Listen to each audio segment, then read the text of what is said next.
Yeah, thank you very much. And so what I'd like to do is go through the agenda. There's a lot of detail here, so you have the recording and the slides to go through later on. If you don't get the slides somehow, I will happy to send you a copy. Just send me an email. So we'll discuss Scrum and Agile as an overview, very brief, and then discuss soft versus hard skills. And I'll explain in the next slide why we are discussing the difference between the two sets of skills. And then I'll discuss the typical challenges that Agile teams have if they don't have enough hard skills in their project. And then we'll go through 10 examples of the kind of things people could do. They're not that difficult, and they have a big impact to teams going forward.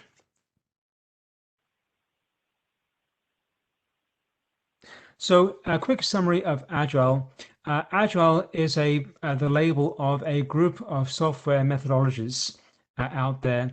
There has been a list of methodologies, probably 20 or 30 of them over the last 20 or 25 years that are declared to be Agile.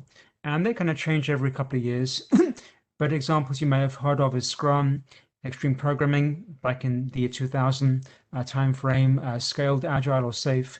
And there's a multitude of different brands of Agile that are all out there. And they all have a common flavor or set of principles to them.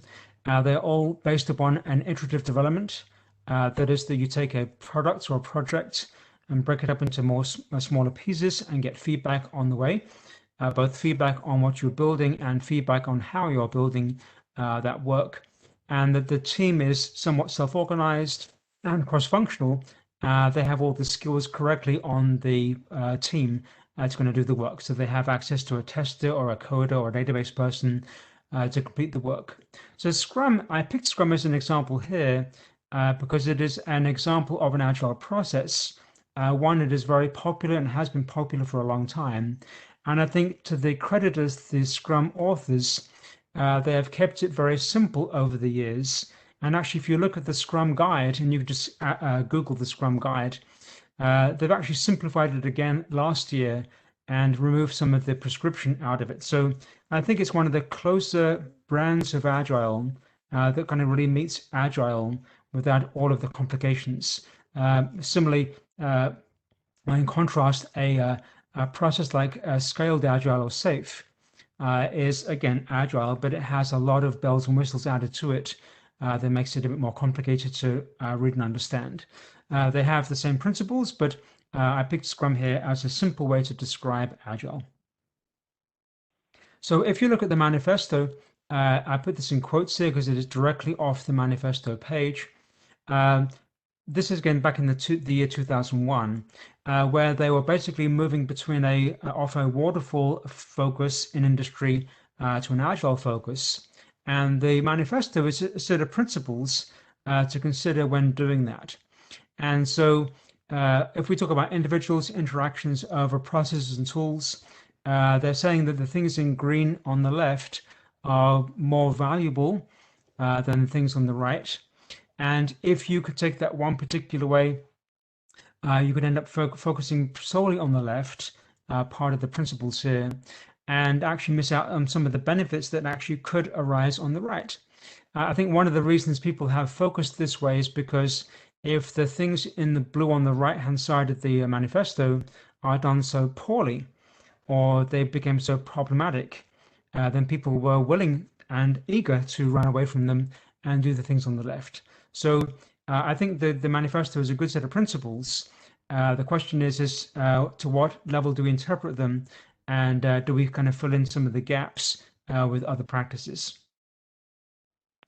Now, if we look at the manifesto just a little bit more critically, then you can see if you were to live in a world, our team lived in a world solely focused on the left part of the manifesto, you could end up with a lot of problems. If there was no plan whatsoever, no contract with a vendor or a customer, no documentation of any kind, even a backlog or a design or a test plan, and no use of a process or a tool, because all those had failed in the previous world, then you can imagine that there will be an equal and a number of risks and problems in an Agile team as there would have been in a waterfall team. So my seesaw picture on the top right there is basically showing that if you go from waterfall to agile, although that can really benefit you, and we'll discuss kind of why today, it doesn't come risk-free. Just because you're doing the things on the left, or a team is doing the things on the left, doesn't give them a risk-free scenario.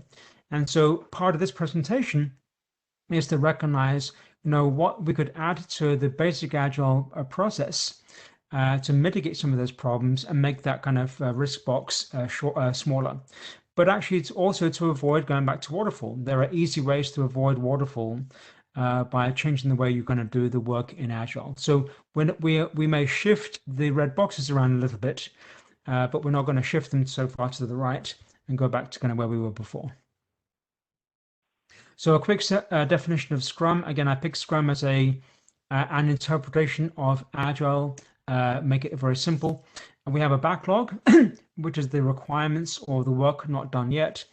Release planning. Release planning, I kept in my diagram back in 2013 or 12 timeframe. They removed release planning out of the method and basically said you can plan and release whenever you want versus actually having a deadline for that. And now if you look at the 2020 version of the Scrum guide, they would then replace that step with a product goal. To me, product goal, the bigger picture of a goal, product release and release planning are one and the same thing. But over the time, that name has changed and gone away and come back again. Then we have sprint planning. So if we have a 2 or 4 week sprint, we're basically planning the details of the sprint. And then really the magic of Agile is the sprint review, the demo, to show a customer or management team or stakeholders what we have actually come up with and get their early feedback. And a sprint retrospective, basically looking at the way we arrived at that point to see whether we can improve upon the team's performance for the next time. So this is called inspect and adapt. It is the essence of Agile, which is you get early and regular feedback on the work before it's kind of too late. And then the word potentially deliver means that the work should be done well enough to deliver. It's kind of high enough quality, but you may not have enough features or bits finished yet to make any sense to deliver them. And so the work is done, it kind of sits there on the team's work desk, and then when you have enough pieces that go together for the release, they become released. And then the second set of boxes is basically the second iteration, where the backlog may have changed with new or modified requirements. They are discussed and dispositioned. We plan out the sprint again. We go to the end, 2 to 4 weeks, and then we do a demo and lessons learned, and the cycle continues.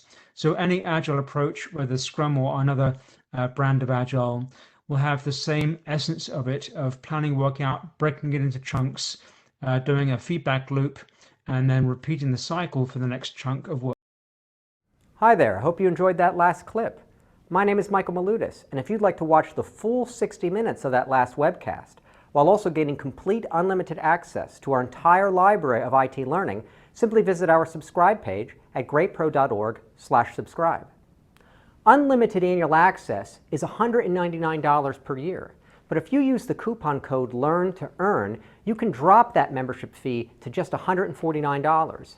That's less than $13 per month for unlimited access to over 1,000 hours of on-demand career development, covering the entire spectrum of IT management best practices, including business analysis and requirements, software development, quality and testing, risk management, process improvement, project management, and even digital transformation.